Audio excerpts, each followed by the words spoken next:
పోయినసారి ప్రొద్దుటూరుకు వచ్చినప్పుడు చెప్పాను, నేను మాంసాహారం నుంచి శాకాహారానికి మారానని.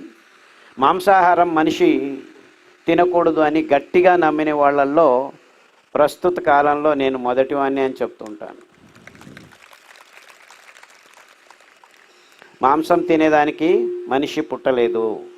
కానీ విపర్యాసం ఏమిటంటే ఇప్పుడు ప్రపంచమంతా మాంసం తింటున్నారు. ఎలాంటి మాంసం తింటున్నారు చెప్పనా? మీరందరూ స్టెరాయిడ్స్ ఇంజెక్షన్లు వేసి పెంచే ఈ కోళ్లను, పందులను, తర్వాత ఆవులను తినటం ఒకవైపు అయితే, ఇంకా ఈ పాశ్చాత్యులు ఈ వాణిజ్యీకరణం ఒత్తిడులతో ఇంకా 2 అంచెల ముందుకు వెళ్ళారు. సోకాల్డ్ బయోటెక్నాలజీ అనే పదాన్ని పట్టుకొని కుళ్ళిపోయిన మాంసాన్ని తీసుకొచ్చి డైజెస్టర్లో వేసి అమినో యాసిడ్స్ని సపరేట్ చేసి సింథసైజర్తో మళ్ళా పెప్టైడ్ అనాలిసిస్ అనేలా కాకుండా పెప్టైడ్ సింథసిస్ అని సాఫ్ట్వేర్ సహాయంతో రౌండ్ తిరుగుతున్న కడ్డీ మీద మీరు కోడి ముక్కను పోలినట్టు మాంసాన్ని మళ్ళా సృష్టిస్తున్నారు. దాన్ని కేఎఫ్సి అని మీరందరూ తింటున్నారు. అంటే ఈ కోళ్ళ ఫారంలో పెంచే కృతక మాంసము చాలా చెడ్డది. అందులో హార్మోన్లు, యాంటీబయాటిక్స్ చాలా ఉన్నాయి. 1 కేజీ మాంసంలో దాదాపుగా 8 నుంచి 12 కేజీల ధాన్యాల్లో ఉన్న రాసాయనిక పదార్థాలన్నీ జైవిక సాంద్రీకరణం చెంది ఆ మాంసం తయారవుతున్నప్పుడు వైరాను మొత్తం మాంసంలో కూడుకుపోతే ఆ మాంసం తినటం వల్ల మీకు వేరే రోగాలు రావటం ఒకవైపు అయితే,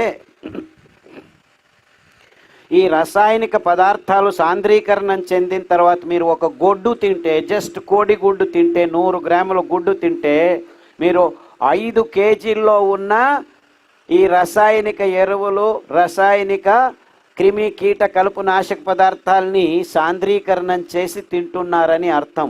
అందుకే ఈ మాంసాహారం తింటున్న ప్రజల్లో లేనిపోని రోగాలు ప్రపంచంలో కానవస్తున్నాయి. అందులో క్యాన్సరు ఇప్పుడు మామూలు అయిపోయింది. దానికంటే పెద్ద రోగాలు కొన్ని పార్కిన్సన్స్, ఆల్జైమర్సు ఈ మాంసాహారంలో చాలా ఎక్కువగా కాడుతున్నాయి. ఇప్పుడు అమెరికాలో ఎవరు క్యాన్సర్కు భయపడటం లేదు, డయాబెటీస్కి భయపడటం లేదు. అందరికీ ఇప్పుడు ప్రజ్ఞ తప్పే రోగం అంటే ఆల్జైమర్స్, అంటే నేను ఎవరు అని తెలియకుండా ప్రజ్ఞలో నుంచే మాయమైపోతుందన్నమాట. నేను ఎప్పుడు పెళ్లి చేసుకున్నాను, నేను ఎవరు, నేను ఎప్పుడు పుట్టాను, ఎక్కడ పుట్టాను అని ప్రశ్నలు అడుగుతున్నారు. ఎందుకంటే వాళ్ళకి ప్రజ్ఞ లేకుండా పోతోంది.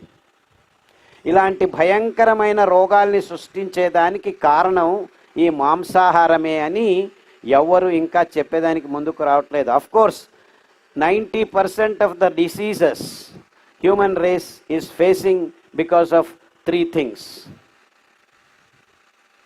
Milk, sugar, meat and wheat. దాంట్లో రైసు ఇంకా అతి ముఖ్యంగా చేరుకుందన్నమాట. ఈ పదార్థాలని పెంచే విధానాలు అంత కృతకంగా తయారవటం వల్ల ప్రతి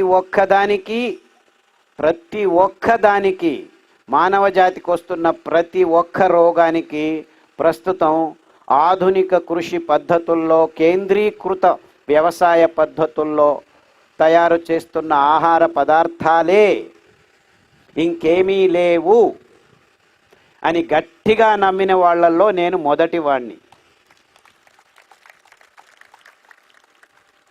అంటే మీకు ఏ రోగమైనా రానివ్వండి, దానికి కారణం ఇంతే: మీ నోట్లోకి పోతున్న ప్రతి ఒక్క ముద్ద, ప్రతి ఒక్క చుక్క మీ అనారోగ్యానికి దారి తీస్తుంది. ఇంతకంటే వేరే కారణం లేవు. 95% రీజన్ ఇంతే. అంటే నేను క్లుప్తంగా చెప్పొచ్చేది ఏంటంటే, పెద్ద లెక్చర్ ఇవ్వదలుచుకోలేదు ఈ దినం, ఇంకా వేరే విషయాలు మాట్లాడాలి అనుకుంటున్నాను. ఎందుకంటే ఆరోగ్యం మీరు తింటున్న ఆహార పదార్థాల్లో ఇమిడి ఉంది అని చెప్పకుండా,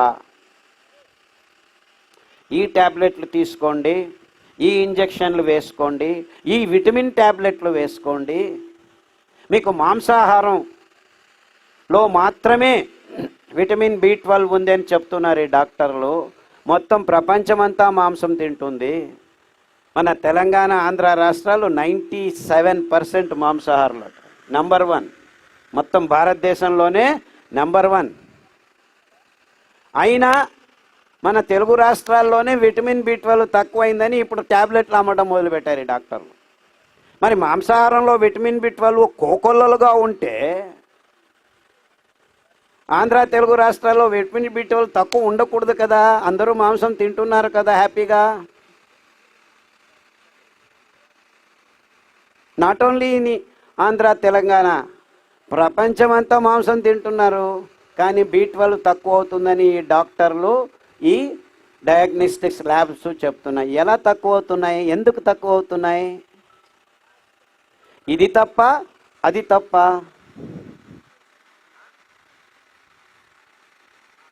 పాలల్లో కాల్షియం చాలా ఉంది, అందరూ పాలు తాగండి, పాలు పరిపూర్ణ ఆహారం అని పాఠ్యపుస్తకాల్లో, విజ్ఞాన పుస్తకాలలో సైన్స్ టీచర్లు అందరికీ నేర్పిస్తున్నారు. అంటే కాల్షియం మీ బోన్స్లో గట్టిగా కూడుకొని మీకు ఏ ప్రాబ్లం ఉండకూడదు కదా. అయినా కాల్షియం సప్లిమెంట్స్ $1 బిలియన్ బిజినెస్ అయింది, కూర్చుంది. దీనికి కారణం ఏమిటి? ఆస్టియోపోరోసిస్ రాకూడదు కదా. మీరు పాలు అందరూ తాగుతున్నారు, లీటర్లు అందరూ తాగుతున్నారు కదా.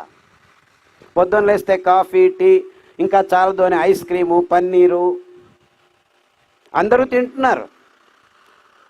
క్షీర విప్లవం అని చెప్పి ఈ జైవిక తంత్రజ్ఞానంతో ఒక్కొక్క పాలు, ఒక్కొక్క ఆవు 15-20 లీటర్లు ఇచ్చేట్టు చేశాము. అందరూ పాలు తాగండి, పాలు మంచిదే అని తాగిస్తున్నారు కదా మీ అందరికీ. అందరూ పాలు పరిపూర్ణ ఆహారం అని నమ్మి పిల్లలకి పెద్ద పెద్ద బాటళ్లలో చక్కెర వేసి నోట్లో రుచి చూసుకొని పిల్లల నోట్లోకి పెడుతున్నారు కదా. మరి ఈ కాల్షియం ప్రాబ్లం ఎక్కడి నుంచి వచ్చింది, ఎందుకు వచ్చింది, ఇంతమందికి ఎందుకు వచ్చింది? 100కి 28 మందికి arthritis, rheumatism, calcium related vitamin D problems అన్నీ ఉన్నాయని ఒకవైపు అంకాంశాలు చెప్తున్నారు. సో ఇంత రెడీమేడ్ సప్లై ఉన్నా కానీ దాని మీద కాల్షియం ట్యాబ్లెట్లు అందరూ వేసుకుంటున్నారు. $1 బిలియన్ బిజినెస్ అది.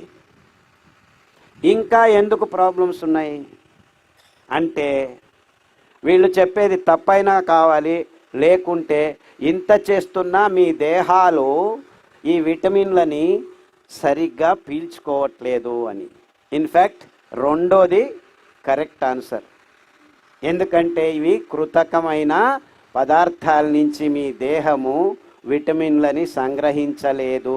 ఇది నిజమైన విజ్ఞానము. అస్సలాము అలైకుం సార్. నా పేరు షారిమున్, నా వయసు 59 సంవత్సరాలు. నాకు 15 సంవత్సరాల నుండి వెన్నెముక మెడ భాగం నొప్పిగా ఉంటుంది. ఎన్ని డాక్టర్ల వద్ద చూపించినా వెన్నెముక అరిగిపోయి ఆపరేషన్ చేయాలని చెప్పారు. నాకు భయం వేసి చేయించుకోలేదు. నా బరువు 103 కేజీలు, నా ఎత్తు 4.8. నాకు శరీరం అంతా చాలా నొప్పులు ఉంటాయి. కాలు చేతులు నొప్పులు ఉంటాయి.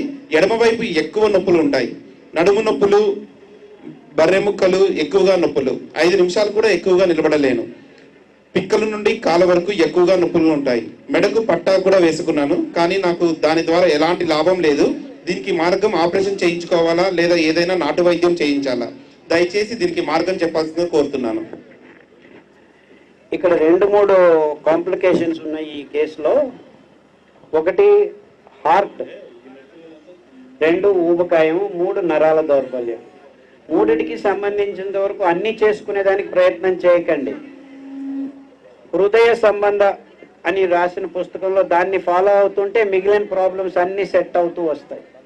అంటే మీరు దోసకాయ, సొరకాయ, గుమ్మడికాయ, బూడిద గుమ్మడికాయ రసాలు తాగుతూ, అరికలు, సామెలు ఎక్కువగా తింటూ, పారిజాతం, రావి ఆకు, బ్రహ్మజముడు ఇలాంటివి కొన్ని కషాయాలు రాశాను, హృదయ సంబంధిత కషాయాలు.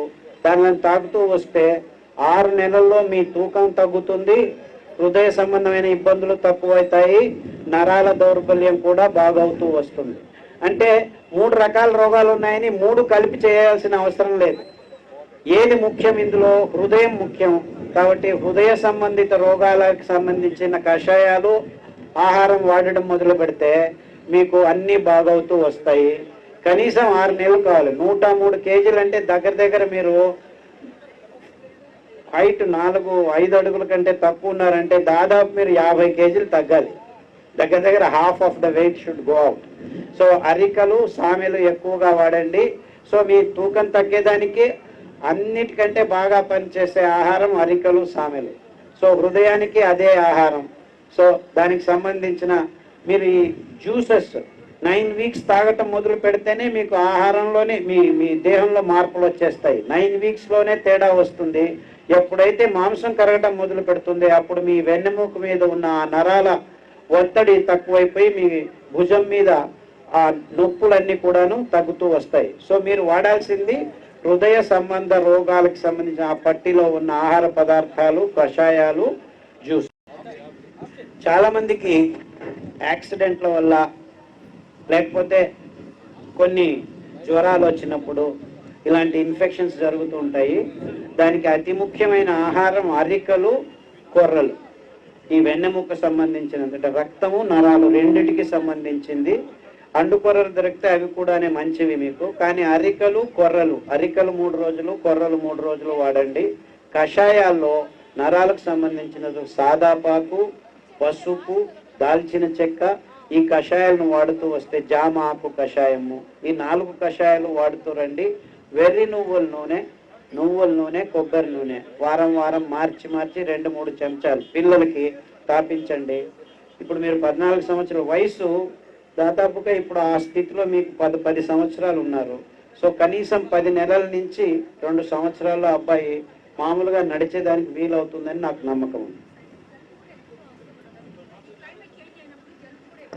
అవన్నీ సర్దుకుంటూ వస్తాయి. కషాయాలు చెప్పాను కదా, ఎప్పుడైనా ఏప్రిల్ నెల వచ్చినప్పుడు ఈ 7 కషాయాలని మీ పిల్లలకు తాగించండి. ఈ జబ్బులు రావటం, తుమ్ములు రావటం, కోల్డ్ కావటం, జ్వరాలు రావటం అంతా ఆగిపోతాయి అన్నమాట.